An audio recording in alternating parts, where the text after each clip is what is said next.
تو مسلمانوں کا قرآن کے بارے میں اجمالی عقیدہ 3 چیزوں پر مشتمل ہے. نمبر 1، قرآن پاک اللہ کی کتاب ہے.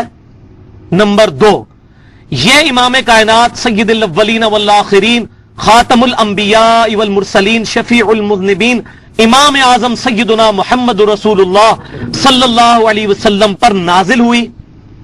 اور نمبر 3 یہ کہ یہ باللفظ محفوظ ہے، بالمفہوم نہیں. حدیث جو ہے یہ بالمفہوم محفوظ ہے، سنت بالمفہوم محفوظ ہے، لیکن قرآن باللفظ محفوظ ہے. لہذا ہم حدیث کو قرآن کے برابر درجہ نہیں دیتے. یہ فرق سمجھے. یہ منکرین حدیث اہل سنت کے اوپر یہ اعتراض کرتے ہیں، یہ حدیث کو قرآن کی طرح، بخاری مسلم کو قرآن کی طرح مانتے ہیں. بخاری مسلم نبی صلی اللہ علیہ وسلم کی احادیث متصل الاسناد مرفوع احادیث کا 100% صحیح مجموعہ ہے، لیکن بالمفہوم، باللفظ نہیں. قرآن باللفظ ہے. یہ بہت بڑا فرق ہے. اور کاش اس طرح کی کوشش صحابہ کرام علیہم رضوان حدیث کے بارے میں کرتے جس طرح کی قرآن کے بارے میں کی، تو شاید آج امت کی جو اختلاف کی نوعیت ہے وہ ذرا کم ہوتی. لیکن اللہ کی حکمت. اسی کے اندر میں نے اگلی بات یہ کی تھی، چوتھی بات، کہ قرآن پاک اصل حالت میں جو ہے وہ لوح محفوظ میں ہے. ہمارے پاس اتھینٹک ورژن ہے، اس کا فوٹو کاپی ہے جو دنیا میں اللہ تعالیٰ نے امت محمدیہ صلی اللہ علیہ وسلم کو دی. لیکن بل ہوا قرآن مجید فی لوح محفوظ، اصل قرآن وہاں پر محفوظ ہے. لیکن یہ جو ہمارے پاس قرآن ہے یہ اس کی نقل ہے، اور یہ اسی ترتیب پہ محفوظ ہے کہ سورہ فاتحہ پھر سورہ بقرہ. وہ تسلیمہ نسرین جو دجال بنگلہ دیش کی کہتی ہے قرآن کی ترتیب الہامی نہیں ہے، وہ جھوٹ ہے. 5ویں بات، نبی صلی اللہ علیہ وسلم کا اونلی معجزہ جس پر دعوی نبوت ہے ہمارا، وہ یہ قرآن ہے. اس کی بنیاد پہ ہم چیلنج کرتے ہیں کہ آپ صلی اللہ علیہ وسلم اللہ کے نبی ہیں. باقی آپ کے حصی معجزات بہت ہیں، لیکن جس معجزے پر ہمارا چیلنج ہے کہ اللہ کے نبی صلی اللہ علیہ وسلم اللہ کے نبی ہیں، وہ قرآن پر ہے. قرآن کو اس زمانے کے ٹیسٹ میں بھی پیش کر دے کہ اس وقت شاعرانہ دور تھا، کوئی شخص قرآن جیسی صورت نہیں بنا سکا. اور آج کے زمانے میں سائنٹیفک فیکٹس پہ پیش کریں، قرآن کی ایک آیت بھی اسٹیبلش سائنس کے خلاف نہیں ہے. اس پہ میں نے بڑی ڈیٹیل سے گفتگو پچھلی دفعہ کی تھی. اور 6ٹھی بات یہ کہ قرآن وہ الکتاب ہے جس کی پیشن گوئیاں تمام پرانی کتابوں میں موجود ہیں. خصوصاً اس وقت دنیا کے اندر 2 بڑے جو مذاہب ہیں، کرسچینٹی اور جوڈائزم، عیسائیت اور یہودیت، ان کی جو مشترکہ کتاب ہے تورات، اولڈ ٹیسٹیمنٹ جس کو کہتے ہیں، اس میں جو چیپٹر ہے کتاب الاستثناء جس کو کہتے ہیں ڈیوٹرانومی، اس کا باب نمبر 18 اور اس میں آیت نمبر 18 میں ہے کہ اے موسیٰ علیہ السلام، میں تیری امت کے بھائیوں میں سے ایک ایسا رسول برپا کروں گا جس کے منہ میں اپنا کلام ڈالوں گا، اور وہ لوگوں سے وہی کہے گا جو میں اس کو وہی کہوں گا. وما ينطق عن الهوى ان هو الا وحی یوحى، جو قرآن میں بھی آتا ہے. یہ محبوب صلی اللہ علیہ وسلم اپنی خواہش نفس سے کچھ نہیں کہتے، بلکہ وہ کہتے ہیں جو اللہ نے ان کو وحی فرمایا. اور نبی صلی اللہ علیہ وسلم اس کا مصداق بن کے آئے ہیں. عیسیٰ علیہ السلام ان کی بشارت یہ نہیں ہے. کیوں؟ کیونکہ عیسیٰ علیہ السلام بنی اسرائیل میں سے تھے، ان کے بھائیوں میں سے نہیں تھے. بنی اسرائیل کے بھائی جو ہیں بنو اسماعیل ہیں.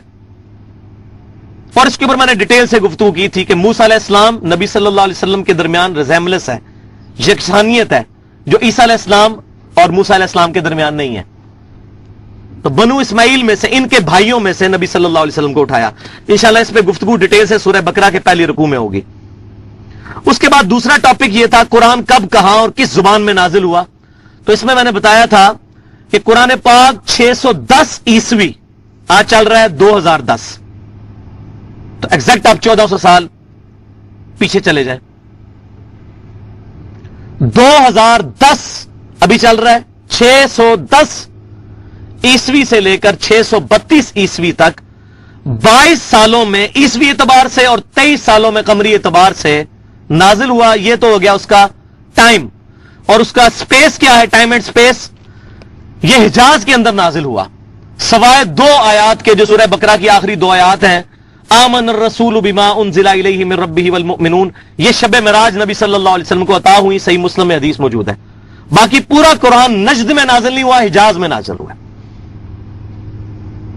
تبوک سے لے کر مکہ مدینہ یہ سارا پورشن جو ہے یہ حجاز بنتا ہے، جو پہاڑیاں ہیں اس کے اس طرف۔ دوسری بات اس کے اندر یہ کہ مکی قرآن پورے قرآن کا 2/3 ہے اور مدنی قرآن 1/3 ہے۔ تیسری بات یہ کہ قرآن پاک کا جو ڈائلیکٹس ہے، لہجہ جو ہے عربی، جیسا پنجابی میں بھی کئی لہجے ہیں، لاہوریوں کا علیحدہ لہجہ ہے، سیالکوٹ والوں کا علیحدہ ہے، جیلم والوں کا ہمارے علیحدہ ہے، اسی طرح پنڈی کا علیحدہ ہے۔ تو قرآن کا جو لہجہ ہے وہ جو حجاز کے رہنے والے بادیہ نشین تھے، جو پینڈو لوگ، ان کی عربی زبان کے اندر ہے۔ چوتھی بات میں نے اس میں بتائی تھی کہ عربی زبان نے قرآن پاک کا یہ احسان کبھی نہیں بھولنا کہ قرآن پاک کی وجہ سے عربی زبان میں تبدیلی نہیں آئی۔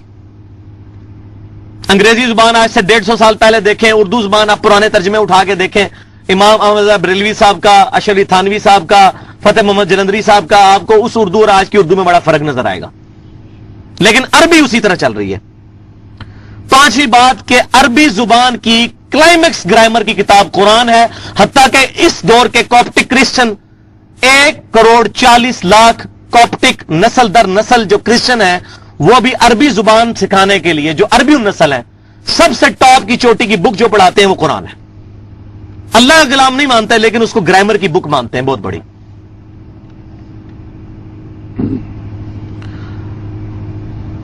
اور اس میں نے ایک نوٹ کروائی تھی بات کہ قرآن پاک میں جو مدنی پورشن ہے 1/3 قرآن کا، اس کا بھی 2/3 پہلے 6 سپاروں کے اندر موجود ہے۔ یہ سپاروں کی ڈویژن بعد میں، وہ میں بعد میں بتاتا ہوں۔ اس کی وجہ یہ تھی کہ نسلی مسلمان پیدا ہونے تھے، ان کے لیے احکام زیادہ امپورٹنٹ تھے، چونکہ مدنی صورتوں میں احکام ہے۔ سورہ بقرہ جو ہے بلیو پرنٹ ہے، بنیادی سکیچ ہے اسلام کے احکامات کا، اور سورہ مائدہ اس کی تکمیل ہے۔ اسی وجہ سے اس کو قرآن کو مصحف کے شروع میں ہے، اور مکی صورتیں جو شروع میں نازل ہوئی وہ اینڈ کے اندر ہے، اور کچھ درمیان میں بھی آتی ہیں۔ تو یہ اس کے اندر حکمت ہے۔ تیسرا جو مین ٹاپک تھا وہ تھا قرآن کیسے محفوظ ہوا۔ اس میں نے ڈیٹیل سے گفتگو کی تھی، لیکن میں آج اس کو مختصر بات کر رہا ہوں کہ قرآن پاک 25 سال کے اندر کتابی شکل تک پہنچا۔ اس میں سے سب سے پہلے نبی صلی اللہ علیہ وسلم کے مبارک دور میں وحی لکھوائی گئی، آپ صلی اللہ علیہ وسلم وحی لکھواتے تھے، اور اس میں زید بن ثابت رضی اللہ تعالیٰ عنہ ٹاپ آف دا لسٹ آپ کے لکھنے والے تھے، کاتب وحی۔ سیدنا معاویہ بھی تھے رضی اللہ تعالیٰ عنہ، اور بھی صاحب تھے، بہرحال زید بن ثابت ٹاپ آف دا لسٹ تھے۔ آپ صلی اللہ علیہ وسلم وحی لکھواتے تھے، پھر وہ پڑھتے تھے تو آپ صلی اللہ علیہ وسلم سن کے اس کی تصدیق کرتے تھے، کیونکہ آپ کو تو اللہ تعالیٰ نے یہ معجزہ عطا فرمایا تھا کہ آپ صلی اللہ علیہ وسلم کو حفظ ہو جاتا تھا قرآن۔ تو آپ پھر ہر سال سیدنا جبرائیل کے ساتھ دورہ بھی کرتے تھے، صحیح بخاری میں موجود ہے، اور جس سال آپ کی وفات ہوئی آپ نے 2 دفعہ یہ دورہ کیا۔ تو آپ صلی اللہ علیہ وسلم نے اس کو لکھوایا اپنی مبارک زندگی میں۔ البتہ 2 گتوں کے درمیان ایک جگہ پر پورا قرآن پاک سیدنا ابوبکر صدیق رضی اللہ تعالیٰ عنہ کے دور میں جمع ہوا، جب جنگ یمامہ میں مسلمہ کذاب کے خلاف لڑتے ہوئے 700 حافظ شہید ہوئے۔ تو سیدنا عمر رضی اللہ تعالیٰ عنہ کے مشورے پر قرآن پاک کو کتابی شکل میں ایک جگہ اکٹھا کیا گیا، وہ میں نے ڈیٹیل سے پچھلی دفعہ گفتگو کی تھی۔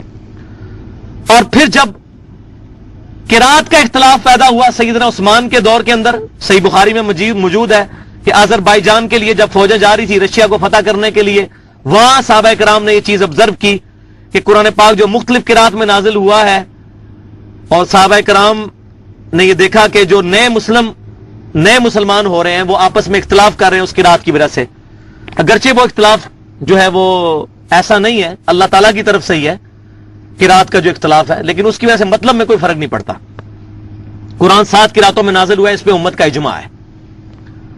تو میں نے ڈیٹیل سے گفتگو کی تھی، البتہ وہ قریش کی قرات کے اندر لکھی ہوئی شکل میں جو ہے وہ سیدنا عثمان غنی رضی اللہ تعالیٰ عنہ نے اس کو محفوظ کیا۔ اور یہ بات یاد رکھیں کہ جو صحیح بخاری میں حدیث موجود ہے عبداللہ بن مسعود رضی اللہ تعالیٰ عنہ کی کہ آبا وہ جو واللیل اذا یغشا کو وہ اور انداز میں پڑھتے تھے، وہ قرات جو ہے وہ منسوخ ہو چکی ہوئی ہے۔ جو 7 قراتیں ہیں جو اسٹیبلش ہیں وہ منسوخ نہیں ہے۔ جو اس وقت قرآن موجود ہے دنیا کے اندر، یہ وہی قرآن ہے، اس کو آپ کسی بھی قرات میں پڑھیں، کوئی لفظ ایڈ یا مائنس نہیں کرنا پڑتا۔ ہاں صرف زبر زیر اور کھڑی زبروں کا فرق آتا ہے، اور وہ تو آپ کو پتا ہے کہ عرب کے اندر ضروری نہیں ہے. مثلا ایک قرات میں آتا ہے مالک یوم الدین اور ایک میں آتا ہے ملک یوم الدین. اسی لیے ماں کو میم الف زبر ماں نہیں لکھا جاتا، میم اور لام ملایا جاتا ہے. چاہے تو کھڑا زبر ڈال لیں چاہے اسرا زبر، دونوں قراتیں بیک وقت اس میں سیٹسفائی ہوتی ہیں.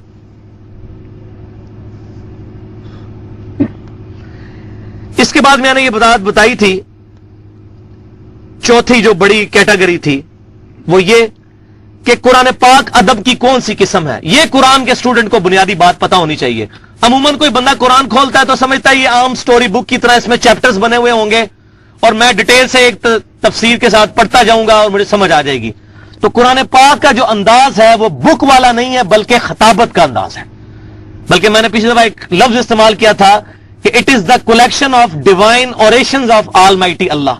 یہ اللہ تعالیٰ کے خطبات کا مجموعہ ہے قرآن. اور خطبے کی یہ خاصیت ہوتی ہے کہ اس کے اندر خطیب جو ہوتا ہے وہ جوش کے ساتھ گفتگو کرتا ہے، سٹارٹ میں بھی اور اینڈ میں بھی، اور پھر گفتگو کے دوران ادھر ادھر کی مثالیں دے کر بات سمجھانے کی کوشش کرتا ہے. اس میں یہ ضروری نہیں ہوتا کہ ایک ہی ٹاپک پہ بات ہو، اور پھر اس کے اندر جوش بھی موجود ہوتا ہے. جیسے صحیح مسلم کے اندر حدیث ہے کہ نبی صلی اللہ علیہ وسلم جب جمعے کا خطبہ دیتے تھے کتاب الجمعہ چیپٹر میں، آپ کی آنکھیں سرخ ہو جاتی، آواز بلند ہو جاتی، اور آپ کھڑے ہو کر خطبہ دیتے تھے. ظاہر ہے اس وقت ویسے ہی بندے میں جوش ہوتا ہے، جیسے آپ صلی اللہ علیہ وسلم اس جرنیل کی طرح ہو کہ جو اپنے ماننے والوں کو کسی فوج کے خلاف لڑانے کے لیے تیار کر رہا ہوں. تو قرآن بھی اللہ تعالیٰ کے خطبات ہیں، اس لیے قرآن کا سٹارٹ بھی بڑا زبردست ہوتا ہے سورت کا، اور اینڈ بھی. آپ سورہ بقرہ کا سٹارٹ دیکھیں ذالک الکتاب لا ریب فیہ ھدی للمتقین، اور اینڈ دیکھیں آمن الرسول بما انزل الیہ من ربہ والمؤمنون. سورۃ الحشر کا اینڈ دیکھیں هو اللہ الذی لا الہ الا هو. اس طرح یہ خطبے کی شان ہوتی ہے. اور اگر اس کے